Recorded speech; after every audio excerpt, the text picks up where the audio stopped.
మీరు మీ పిల్లల్ని too clean environments, ultra clean హోమ్స్లో పెంచుతున్నారా? Do you know you're actually triggering their allergies and hurting their immune system?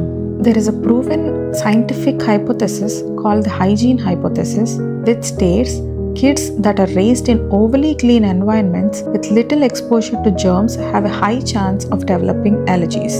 Why? Because their immune system shifts towards an allergy mode instead of an infection fighting mode. పిల్లలకి ఎప్పుడైనా సరే early in they life కామన్గా ఉండే జర్మ్స్కి ఎంతో కొంత exposure ఉంటేనే వాళ్ళ immune system అనేది ప్రాపర్గా ఇన్ఫెక్షన్స్ ఫైట్ చేయడానికి ట్రైన్ అవుతుంది. అలానే what is normal trigger and what is an abnormal trigger అని తెలుస్తుంది.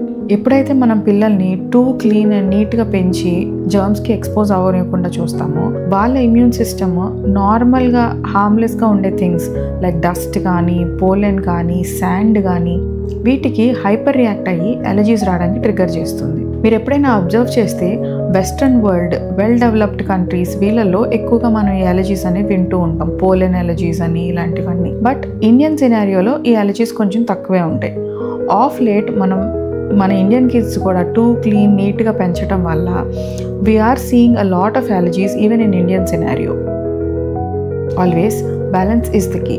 అవుట్డోర్ గేమ్స్ కానీ, ఫ్రెష్ ఎయిర్లో ఆడుకోవడం కానీ, పెట్స్తో ఆడుకోవడం కానీ, all these things help build a healthy immune system and also prevent allergies.